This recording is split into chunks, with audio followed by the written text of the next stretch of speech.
Swayam Prabha. Digital India. Educated India.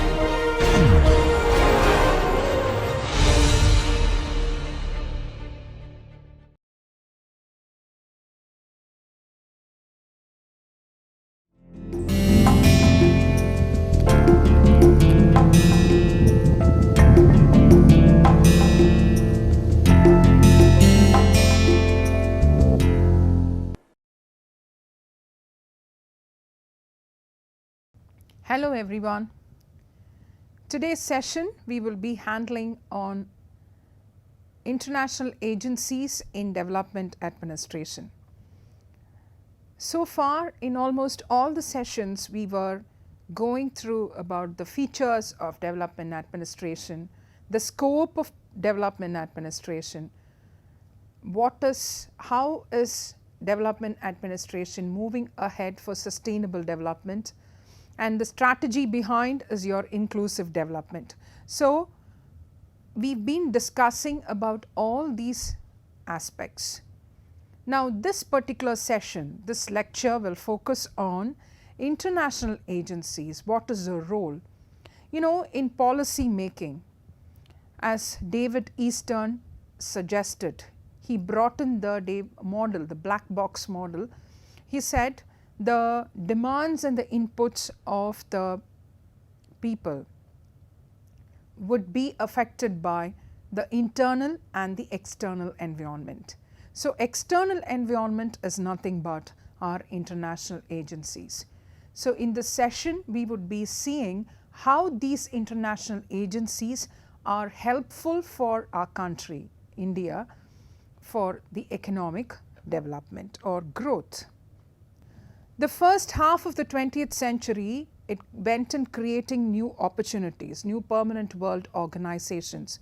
So, today we have 37,500 active and approximately 38,000 dormant international organizations from 300 countries and territories.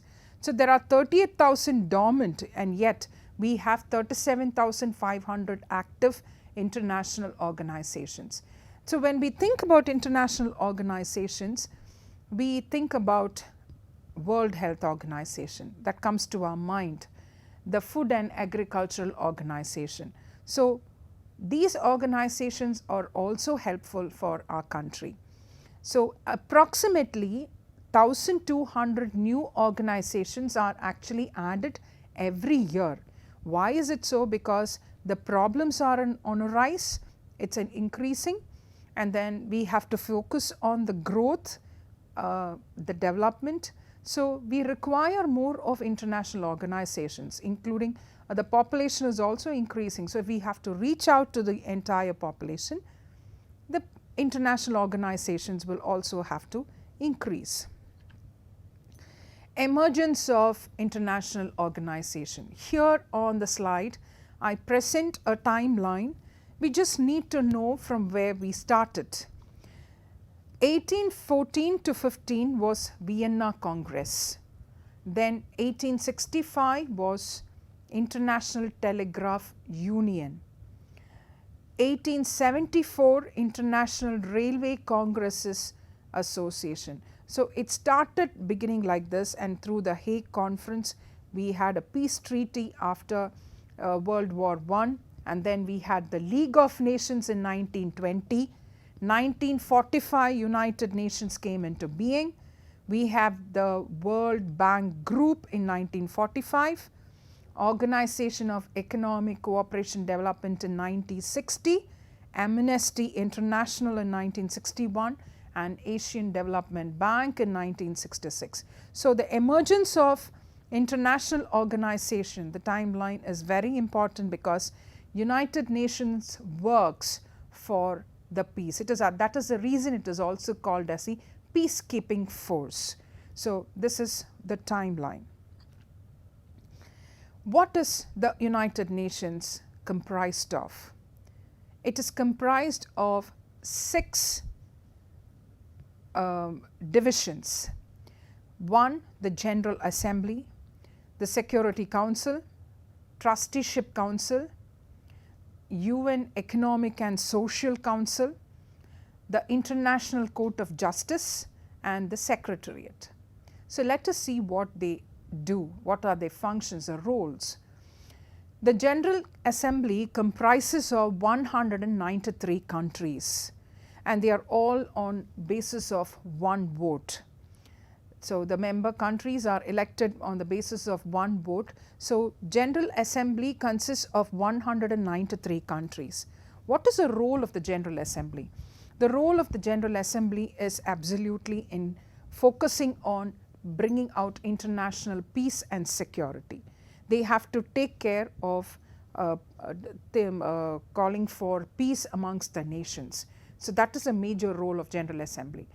Apart from that, they also elect the Secretary General. The Secretary General is elected with the help of the Security Council. So General Assembly and Security Council, they join together in the election of the Secretary General. So that is a major function of the General Assembly. So it is absolutely focusing on peacekeeping. The Security Council. Security Council is the very pivot organization, or I can say it is a very pivot division under the United Nations, because they are the decision making force. Now the decisions are taken based on the nations. Once the Security Council expresses its very own decision, it is a duty of the nations to abide by that. So that is the Security Council's duty. It is again for the peace, but then the decisions are taken based on the values of various nations. The nations are allowed to speak, and it comprises of 15 member nations, and again they are elected by one vote. So what happens is they are being called for, and then whatever the problem, so the dispute resolution also happens, and so that is a major duty of the Security Council.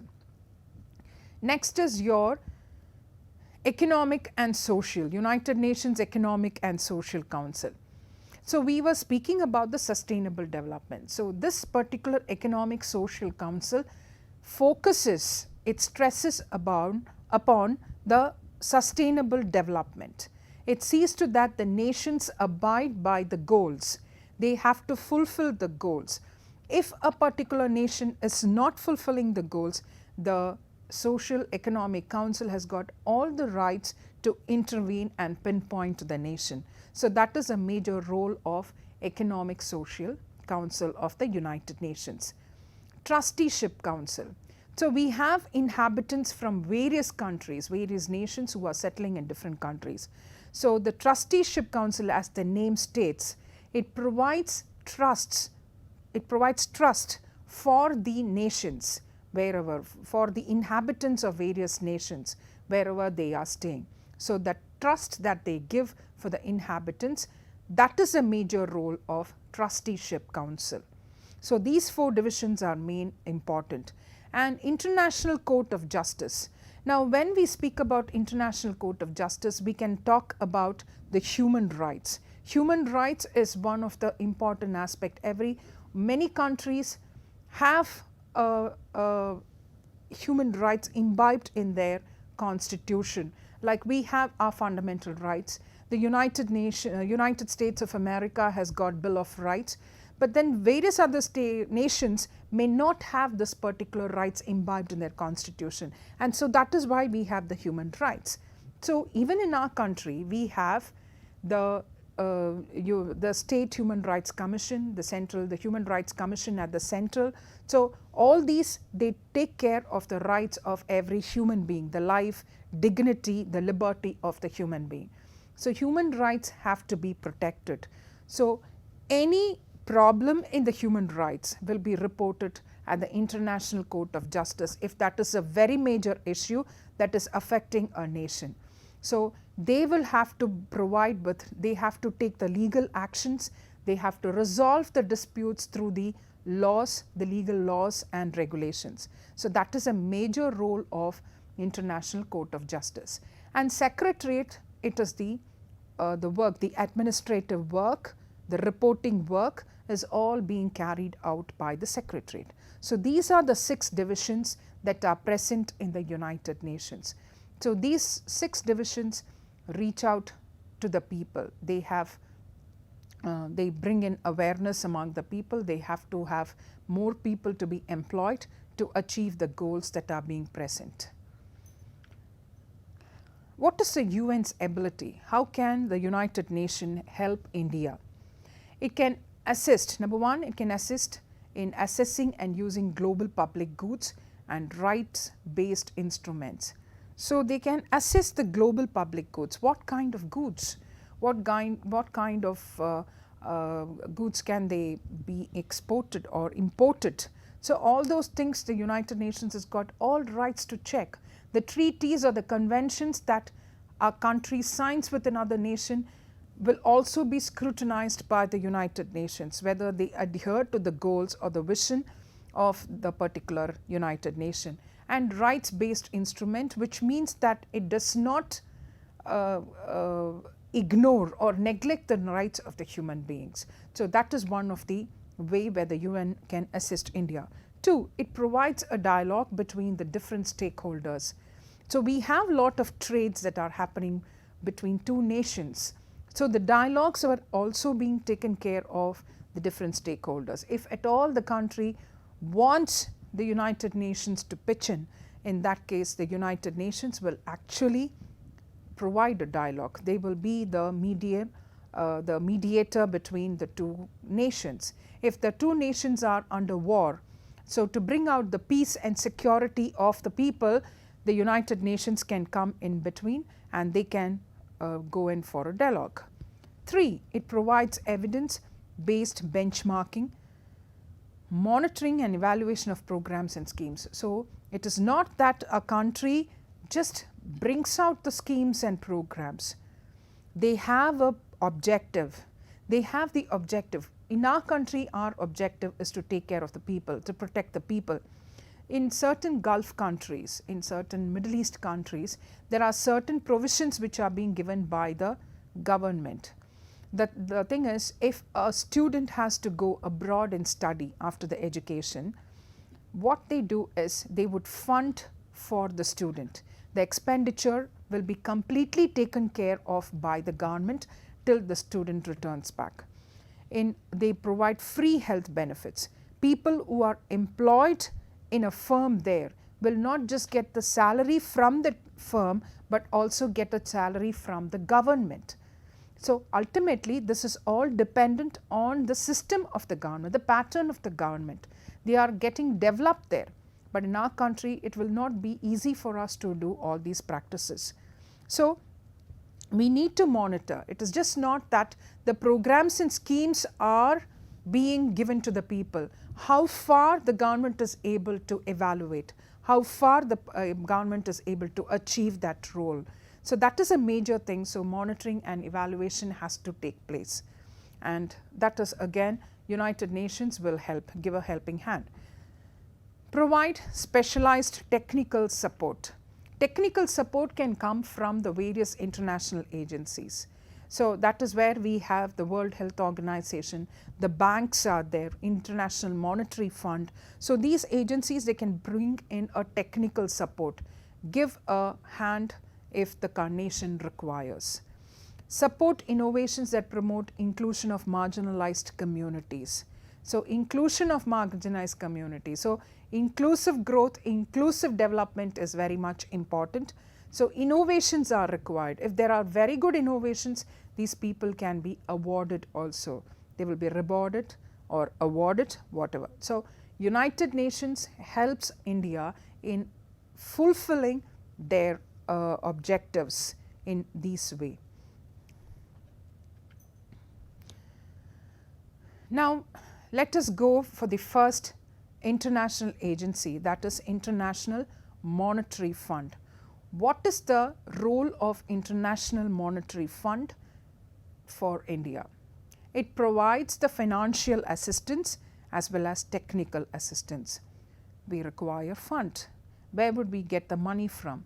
It is just not from the taxes of the people that India has a source of income. No, it also requires more amount. It requires for various infrastructural aspects. So financial assistance, we do borrow from World Bank, but then there should be a limit. We have a limit of how much we can borrow from the international agencies. So International Monetary Fund is one which can provide us with financial assistance as well as technical support.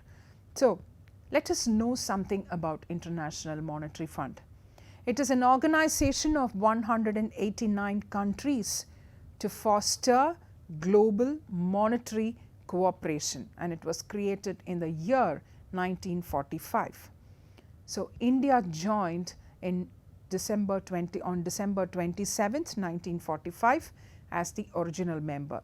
The Board of Governors consists of one governor and one alternate. The board actually consists of one governor and one alternate governor for each member country, and all the powers are vested in this particular Board of Governors. So this is the organization of International Monetary Fund. We have this challenges. When can we seek a helping hand from the International Monetary Fund? When we face the challenges in the financial sectors of India. One, a strong growth. If a nation has to have a progressive economy, strong growth is actually required. A rapid growth as well as a consistent growth is what is expected here. Two, the banking sector. Banking sector is very much important because they are the institutions which provide a helping hand to the people in for their business, for agricultural purposes, for housing purposes, for educational purposes. So banking sectors will have to be given a special treatment by the government. So that is very important. So, but there are also certain challenges in the financial sector. So banking sector can face owing to a lot of inflation problems, the rate changes, and when the international markets undergo a change or undergo an increase, then the banking sectors also suffer. Three, non-performing assets resolution. So there are certain assets which are just laid back. So they do not perform much. So those are actually a liability for the country. So these non-performing assets either should be broken down or should be distributed or redistributed to get into another different solution for the country to grow.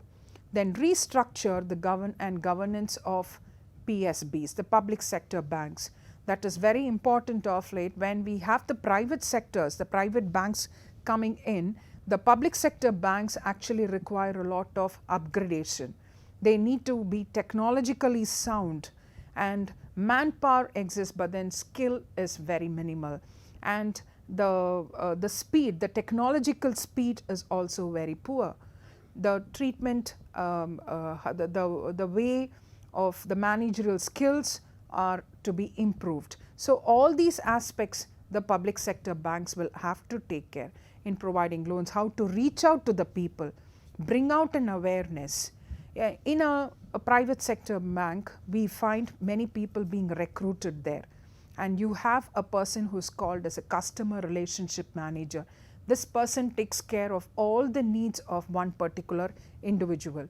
But then in nationalized banks, we do not have. We have to go to that particular bank, but the service provided by them should also be improved, and technology also has to be improved. So there are certain challenges which are being faced by the public sector banks too.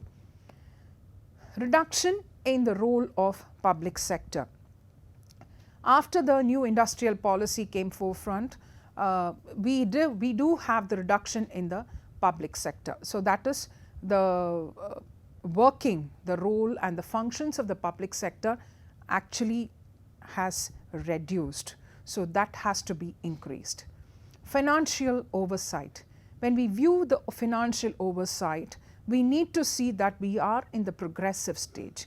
We should never come down. We should not come down, but then if we are into that phase, that means that there is some other problem. That indicator has to be checked, and then the growth has to be achieved. Then introduction of international standards. We require good international standards. We need to introduce the international standards. International standards in terms of management, international standards in terms of working, administration, skill development, providing opportunities for employment. So, we need to maintain an international standard in providing services, delivery of public goods, so many aspects. Today we have Flipkart services. Flipkart has also introduced an agency called Shopsy, like it's a service delivery firm. So, any products from Flipkart can be handled by Shopsy and it reaches to the people. So, they are very quick in their technological upgradation, but the public sectors are not thinking about that. So, that is where an innovation is required. So, these are the major challenges in the financial sector of India, and the IMF role is very important. So, these can actually pull down the growth of the country. So, we need to handle them with care. So, the recommendations of the financial sectors is policies to address vulnerabilities, financial sector oversight framework, market development. So, as said, policies are required. Policies are required to oversee them. A good financial policy, as the budget is being prepared, certain policies will have to be thought about, or certain schemes have to be thought about to protect the vulnerable sections of the society. How the awareness, how we can reach out to them, how we can pull them out from the poor condition that they prevail in. So, that can be seen through the policies. And all these three aspects are the recommendations which are given by the International Monetary Fund.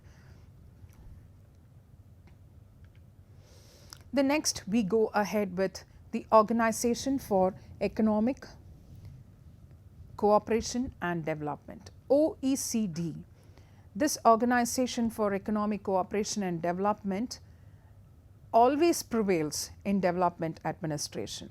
It always exists. They have given us about a lot of definitions or lot of importance to the inclusive development, how it is actually a thriving impetus for us to go ahead with the growth and development. So, OECD is very famous in the development administration. Their functions include to restore the confidence in markets. There are situations where the markets lose the confidence. Now, recently we had the increase in the price of petrol and the diesel. So, people lost the trust, but still we pay for that money. We pay for that because we need the vehicles. We need income. We need we do pay for the expenditure for petrol, even though the markets provide us with the rise in the petrol rate or the diesel or the liquid petroleum gas. So, yet they have to restore the confidence in the market. That is one of the the functions that OECD has to do. It has to restore the confidence. So, it is not that this price is going to be always, it can deteriorate. It can just come down after a certain period of time. 2, re-establish healthy public finances. So, we have microfinance institutions which are prevalent, which give funds to the people from the rural areas also. So, a healthy public finance is always required. We need to re-establish that rapport between the government, the micro banks and the people has to be re-established. So, that is also one of the function. 3, foster and support new sources of growth. We need to foster and support the new sources of growth, which means that sources, we need to think about the various sources which can provide us with this particular growth. So, for that literacy rate has to be increased. Opportunities for growth has to be provided to the people. So, these are something which OECD focuses, and of course, by fulfilling all this, we ensure that there is a development of the people. Now, a small history or about the formation of OECD. It was established on 30th September 1961. It consists of councils, committees and the secretariat. Its mission is to promote policies which can improve the economic, social aspects and also at the global level. And its commitment to market economies is backed by democratic institutions and also works against terrorists, tax dodgers and fraudulent businessmen. So, this is what is happening when when we seek for economic cooperation and development.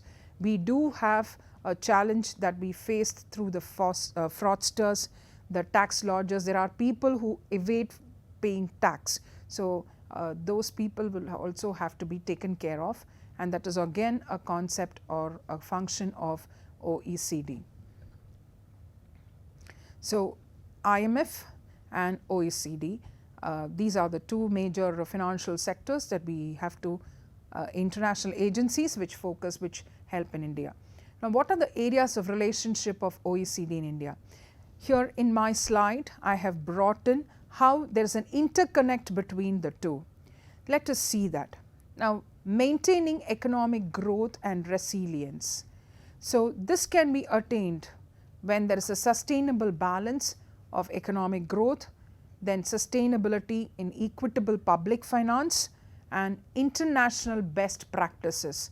Now, for a progressive nation, best practices and measures are very important. So, that is how we maintain the economic growth and the resilience. Now, how is it connected?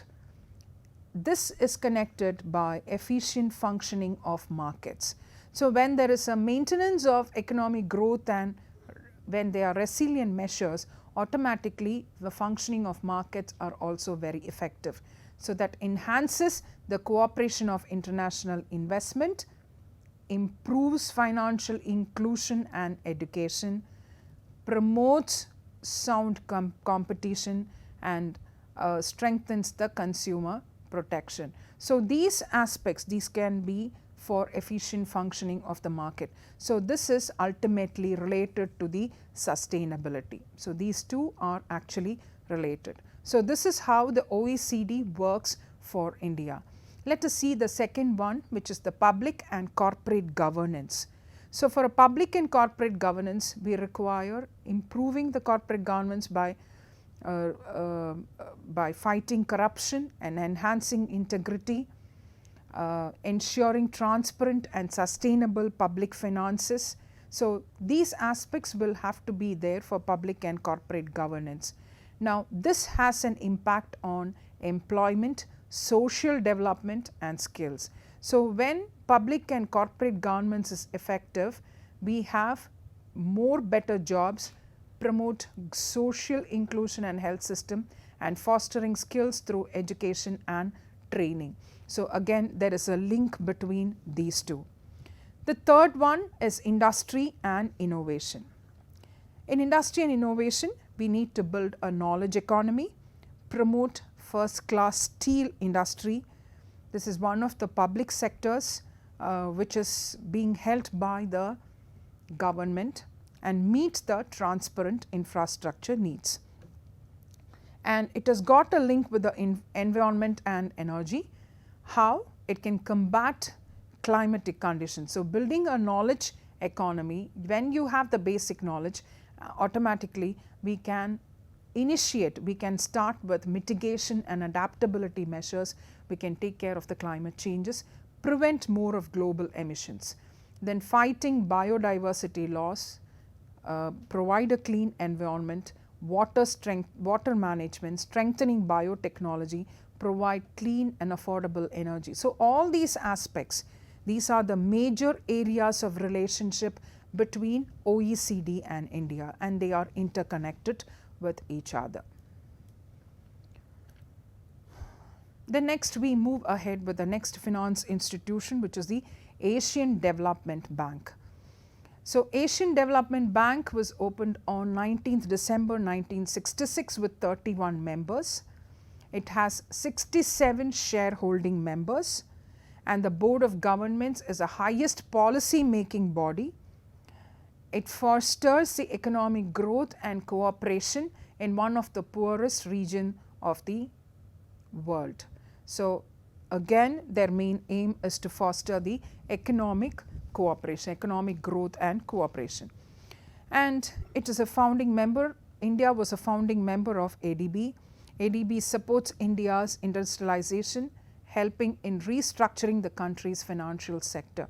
So, here we can notice that the financial sector of India is actually being governed by these international agencies also. So, we found that International Monetary Fund, OECD, Asian Development Bank. So, these three banks, these three financial institutions actually govern the financial aspects of our country also. What are the initiatives that are taken by the government with the help of Asian Development Bank? More than the OECD, OECD can help us in the inclusive development and growth, and they can also help us in various other aspects of balancing the fiscal transfers and so on. But ADB is little bit close because it is about the Asian development. So, they can understand the problems faced by the Asian countries. So, initiatives taken by the government of India under ADB is to develop 100 smart cities aiming to increase the urban share. So, we need to develop 100 smart cities. Amrut for safe drinking water and sanitation. Clean India mission, revitalize power sector and Skill India. So, all these 5 initiatives taken by the government are done so with the support extended by the Asian Development Bank. So, sanitation, safe drinking water, Clean India mission and then Skill India. So, Skill India is where, as I said, the startup, the seed money is also being given, and that has also been done. The Asian Development Bank also offers a certain amount of money for the government to the to reach out to the people, to enable them to come out with their own skills. So, once the business starts, then automatically the income also is generated, and that can also be used for the development of the country. So, these are the 5 initiatives taken by the government of India under ADB. So, ultimately what is the priority of ADB? So, we see that there are 3 pillars. Why should we have all this? 1, boost the economic competitiveness. India is actually on the rising spree. We do not consider ourselves anymore as a developing country because we are in the progressive phase. So, economic competitiveness is very much there. We have a good human manpower and many nations envy on that. So, boosting the economic effectiveness is one of the strong pillar of ADB. It is a priority. 2, they have to provide good infrastructure and services. So, people require, as I said earlier, I keep repeating that infrastructure is very much important for mobility. People will have to move from one place to another place for their employment. So, infrastructure has to be given, a good safe environment has to be provided, people should be free to move around. So, those services, the good food, good housing facilities, so that has to be provided to the people. So, that is again a priority. Then climate change, how to combat the climate change. Climate change is a major concept for discussion all over the nations, and mitigation methods, adaptation methods. We cannot change the complete system in one night. It has to be pondered over. A lot of brainstorming sessions are required to combat this climatic conditions, climatic changes. This climate change can actually deplete the resources of environment, which we should actually think about preserving. What are the measures to preserve that? The projects that are being supported by the Asian Development Bank in India. We have Janalakshmi Financial Services. Janalakshmi Financial Service is a microfinancing bank. They help the people who are really in need of money, especially the people in the rural areas.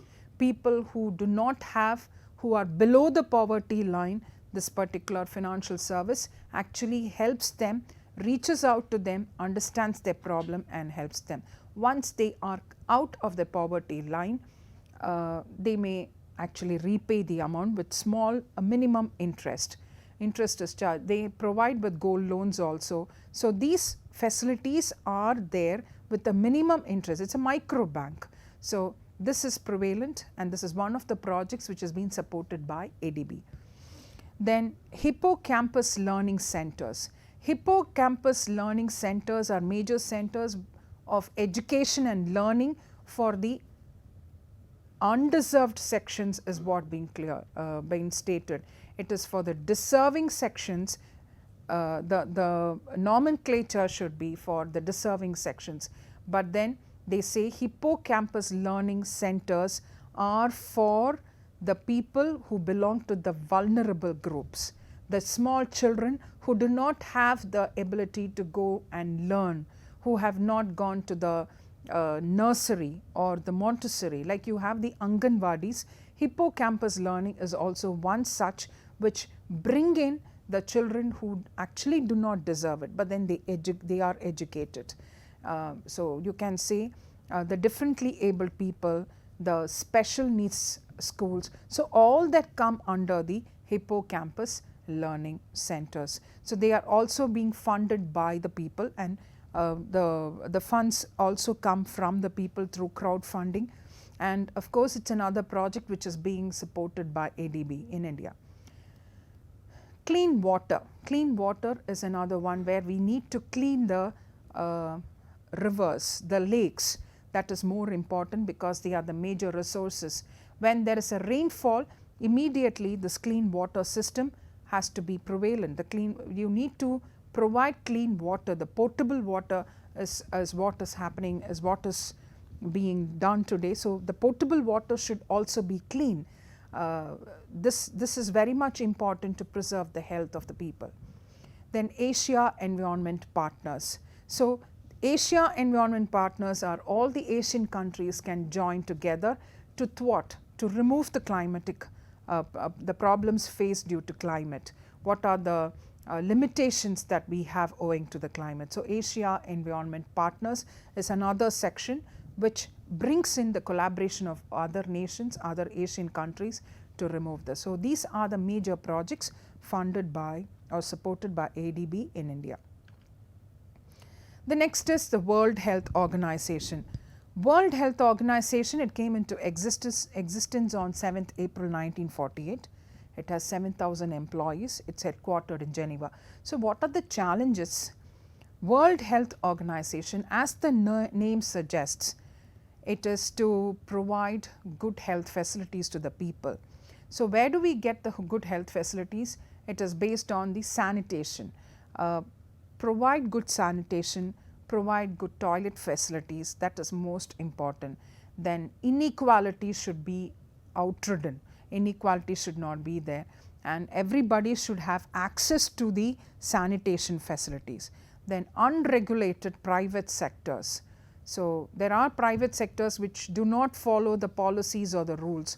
So, that has to be brought in a cluster, and those have to be dealt with separately. So, unregulated private sectors and provision of quality water, solid waste management, disproportionate burden of diseases. So, as the name suggests, it is the World Health Organization has to take care of the health of all the people based on all this. Now, again the initiatives of World Health Organizations by the Government of India and WHO. Unfinished and expanded MDG agenda. So, we have moved from MDG to SDG. So, there are certain unfinished aspects, certain goals of MDG which has to be fulfilled. So, the World Health Organization also takes it, but it would come under the SDG goal. The means of implementation of the targets. So, that is a reason why India is striving for various strategies to eradicate or to fulfill the goals of the SDG. So, we need to have the means of implementation. We have strategies, but how are we going to implement it? The process is very important. And then there are new health targets which are unaddressed under MDGs. So, the health targets are there, that comes under Millennium Development Goals, but then now we shifted to the SDGs. So, that is again a priority for India and in collaboration with WHO. So, there are new health targets like we can say that malnutrition is one of the thing, and then the polio drops which are being given to the children. So, that is again an initiative taken by the government, and the recent pandemic, the vaccination systems that were being carried out is again an initiative taken by both WHO and the Government of India. The first vaccination, second vaccination and the booster. So, all these are to protect the people in our country. So, new health targets have to be focused. At the same time, when any contingency problems, any immediate action to be taken, that would also be addressed. So, the government initiatives, they draft the National Health Policy, National Multi-Sectoral Plan Action, Universal Health Care. So, National Health Policy is to protect. So, you can think about the feeding mothers, the feeding mothers, the women, undernourished women, the malnourished children. So, for all of them, or even for the malnourished people, so all of them we require a national health policy. So, this will focus. Health as such is just not on getting the health. Health accessibility is majorly dependent on water, good clean water, good healthy food, nutrient food which comprises of micro and macronutrients. So, that is why we have the primary health workers, we have the ASHA workers who come and reach out to the people and make them understand what is the nutrition, how the mothers will have to, the lactating mothers will have to take care of themselves. So, all these aspects are covered under the health policy. National Multi-Sectoral Action Plan. We cannot strive with only one sector. Health also requires the involvement of finance. So, finance also comes in, social welfare also comes in. So, multi-sectoral policies will have to be framed to reach to the people, to reach to the public. So, that is also required, and we need a universal healthcare system. Once we have a universal healthcare system, half of a problem faced by our country is actually removed. The problems are taken care of. So, universal healthcare system is one of the important aspects which have to be taken care of. So, here we have Janani Suraksha Yojana, the health insurance schemes, health technology assessment programs, and upgradation of the skills of healthcare. So, right now technology has to join hands in upgrading the skills of the healthcare, and the government should provide more technology, upgrading the technology infrastructure to the government hospitals, so that people who cannot afford to go to the private hospitals will surely approach the government hospital if the service is very good. So, these are the government initiatives based on this. Ayush is another one where we think we take care of the health through Ayurveda. So, Ayurveda is also gaining importance, where we have the pluralistic medical pluralism that is happening. People get confused with the different kinds of medical industries that we have, right from allopathy to Ayurveda. So, Ayush is one which speaks more into the healthcare through Ayurveda. So, these are the government initiatives. Next is a Food Agriculture Organization. So, it has been, Food Agriculture Organization has been investing in agricultural development in India.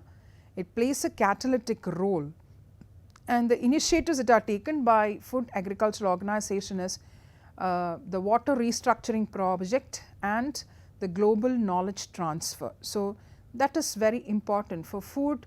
Water is important for survival, food is also important for survival, and their priorities are sustainable agricultural development to food and nutrition security. So, today earlier we had a lot of adulteration in our products.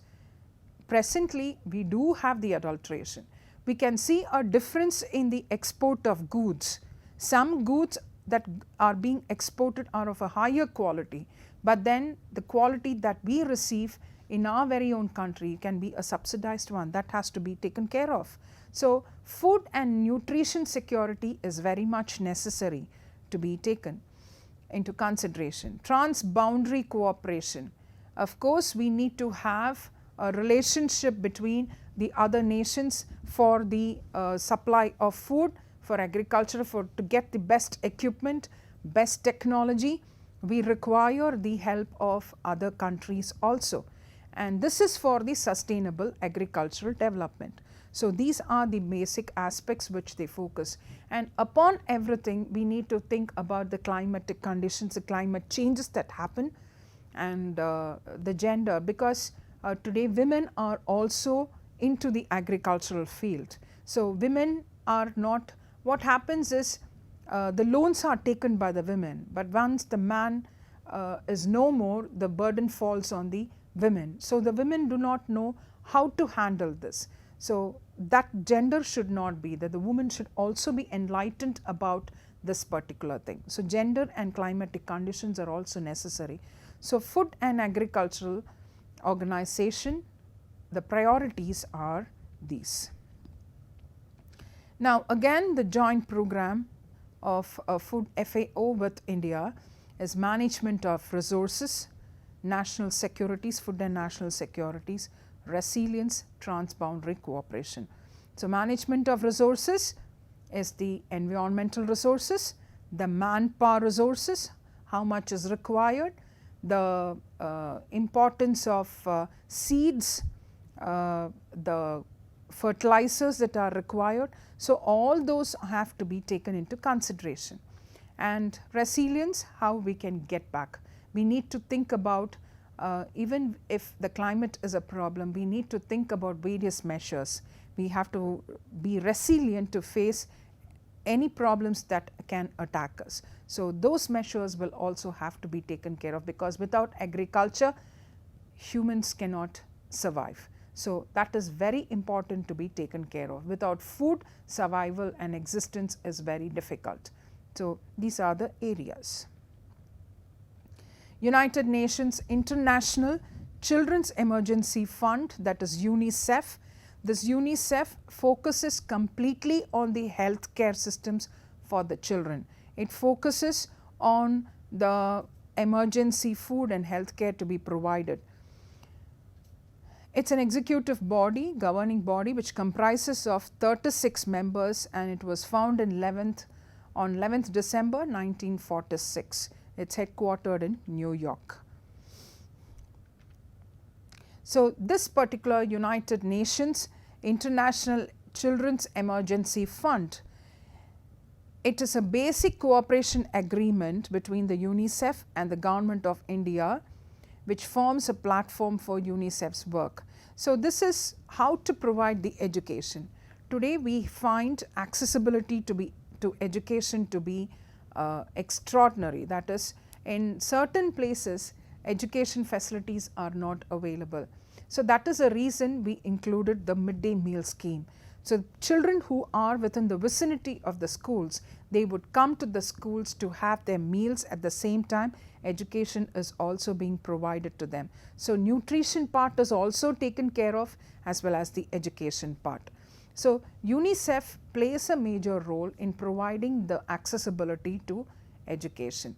And secondly, the literacy rate. The literacy rate of a country depends on how far the growth is. So, the literacy rate is how far the opportunities are there. Infrastructure facilities. Now, students come to schools, but how about the infrastructure facilities? Some schools are also without teachers. Some schools do not have proper places for the children to sit. The educational quality is also poor. So, those aspects will have to be taken care of by the government, and that the UNICEF also plays an upper hand. So, these aspects, these are the important funds which can be given by the international agency. There are also cases where the children who have lost their parents owing to some kind of a disaster like tsunami, when they lost the parents, some lost the parents owing to the pandemic. So the children are actually being orphaned. So those children also require upliftment. So rehabilitation measures will also have to be taken care of. So this awareness and education is being given through the NGOs and actually funded by the UNICEF also. And we also have CRY, the agency, the Child Relief and You. So this is another organization which rehabilitates the children at a larger level. So to conclude, these agencies actually partner with India. What is the reason for these agencies to partner? Because international agencies play a major role in transforming the growth in India. They offer the services. It can be the technical service, it can be the financial assistance. So all these aspects are being provided by the international agencies. So we find the World Bank, OECD, United Nations, ADB, FAO, and many other organizations. They actually fund, they actually help the country. It is just not India, but they also develop other nations. The reason being the achievement of sustainable development goals. So the sustainable development goals will have to be taken care of, and the country has to work towards that particular vision. Then they contribute for comprehensive development. So development, inclusive development as well as a comprehensive development. We need that kind of a study where the agencies will have to help the nations in providing them a growth facility. And India also helps third world countries to develop faster and reduce the poverty. So it is very important when the country has to help the other countries also. So one country cannot be selfish enough to develop its very own economy, but it also has to help the other countries which are downtrodden. So that is one of the important aspects. So when we see in development administration as such, international agencies play a very, very important role. So let us take a policy, let us take the Eastern's model or the rationality model, incremental model, where you have all these are related to how the policies are being framed for the people and how it is being taken care of by the government based on the preferences. So ultimately, the aim of the government is to take care of the health facilities, the educational facilities, the essential services, the poverty reduction. So all these are the major strategies. So these strategies through the world organizations, the international agencies, can give us or can promote the inclusive growth, and it can also provide the inclusive development where no section of the population is being neglected and all the marginalized sections of the community can be brought in. I hope you all benefited through this session. Thank you. So when we have the areas of relationship between OECD and India, we think about the effective functioning of the markets. So what is required in the effective functioning is enhancing the cooperation on international investment, and we need to have a sound competition. A company or an organization, the market requires, it cannot survive under monopolistic conditions. It needs to have a competition. So OECD can help them to sustain that by providing good public financial systems. So that is one of the major areas which OECD has to focus in relationship with India. And it strengthens the consumer protection. Consumers are the first preferences for any kind of a market. So even for the sale of goods and services, An organization has to check to the preferences of the consumers. Their satisfaction is important. Consumer satisfaction is one of the aims which have to be taken care of. So, that is very much important. So, consumer protection is always necessary. So, that is again one of the aspect which can be provided under efficient functioning of the markets. So, which is very important. And when we talk about the employment and social development skills, promoting the social inclusion, fostering the education and training them under skills is also very important.